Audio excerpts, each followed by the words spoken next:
Welcome back to our class, and I'm your teacher Chana, your teacher for today. Always remember the Lord said, "If any of you lack wisdom, let him ask of God, that giveth to all men liberally, and upbraideth not, and it shall be given him." James chapter 1 verse 5.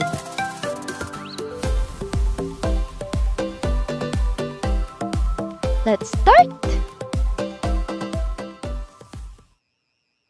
Good day everyone, welcome back to our class. Our lesson for today is all about the male reproductive system. So before we begin with our discussion, let's discuss first the four major functions of the male reproductive system. Number one, to produce sperm cells or spermatozoa. Number two, to provide a place for the storage of sperm. Number three, to carry and deliver sperm to the urethra. And last, sex hormone called the testosterone. So that is the four major functions of the male reproductive system. The male reproductive organs, such as the two testes, seminiferous tubules, epididymis, vas deferens, urethra, a pair of seminal vesicles, scrotum, Cowper's glands, prostate gland, and the penis carries out these functions.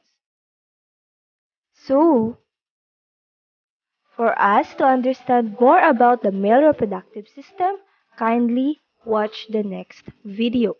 And after this video, we will discuss the parts of the male reproductive system. If you keenly observe, every kid has characters taken from the parents.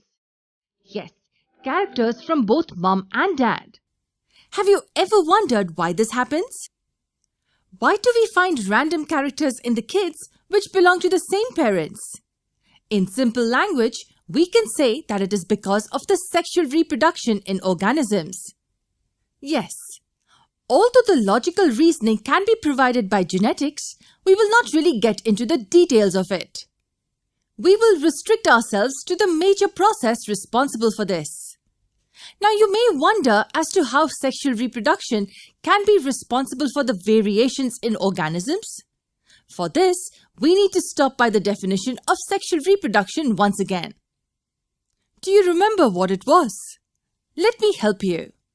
Sexual reproduction is the type of reproduction which involves fusion of gametes to give rise to new individual. Now here the term fusion of gametes is the answer to our question. Why is that so? This is because if we say that the zygote is formed with a fusion of gametes, then it means the newly formed individual will have a blend of characters. Thus, in order to learn sexual reproduction, we need to understand the gametes first. Gametes are sex cells and are different in both males and females. Do you know what they are called? Yes, we have come across these terms. The male gamete is called sperm, while the female gamete is called ovum. In order to study them, we first need to take a glance at the reproductive systems. This will give us an idea of how the gametes are produced and help us understand the fertilization process better. So in this video, let us learn about the male reproductive system. To begin with, we take a look at the location where the sperms are exactly produced. These oval-shaped structures on either side are the ones we are referring to. The single structure is called testis, while the pair is called testes or simply a pair of testicles. Now these are an important part of the system and need to be protected, right? So we have a covering of skin over it. This forms a bag-like structure, and do we have a name for it? Yes, the bag-like structure is called the scrotum. So the scrotum is the pouch which contains the testis. Now the sperms produced will have to travel in order to reach the female body. So who will make sure that the sperms are carried outside the testes? This responsibility is taken up by the mass of coils that we can see here. This is called the epididymis and the pair is called the epididymides. The mass then carries the sperms to this single connecting long coil. This is called the vas deferens. Where will the deferens carry it further? Directly outside the body? No, they will carry it into something called as the ejaculatory ducts. But where does the ejaculatory duct head to? It heads to a destination where the sperms get mixed with a nourishing fluid. Wait a second, what kind of fluid are we referring to? And why is it needed here? Basically, the sperms need nourishment to survive. Also, they need to be protected from acidic conditions coming their way. Hence, various glands come to the rescue by secreting a few important secretions. The first one is the seminal vesicle. It secretes a fluid that helps in nourishing the sperms. Can you see this bulb-like structure here? It is the prostate gland which helps in secreting the prostate fluid. Now the sperms floating in the fluids reach the urethra from where they can be released outside the body. But wait, all the secretions are not yet completed. This P-shaped gland found here gives another important secretion. It is called the Cooper's gland or even the bulbourethral gland. Now with this secretion, the formation of semen is complete. The semen is simply the fluid carrying the sperms. It is carried out by the urethra which runs through the penis. Now these sperms will reach the female reproductive system and only one among all will be able to carry out the fertilization of the ovum. But tell me one thing. Looking at the structure of this single sperm, can you guess whether it is a unicellular or a multicellular structure? It is a single cell. Although the structure may not seem to be that of a single cell, the sperm is definitely unicellular. It bears a head region called the nucleus. Then it has this middle part with the mitochondria for providing energy to swim across. But then who will help in the swimming process physically? That's the business of this tail region. The tail helps in the swimming activity.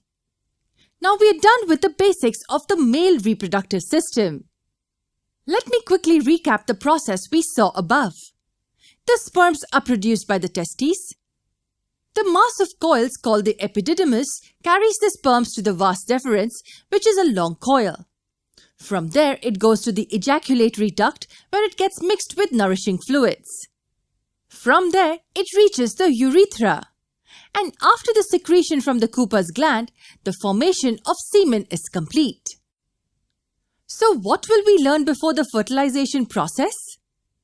Of course, the female reproductive system. Do watch our next video to learn more about it.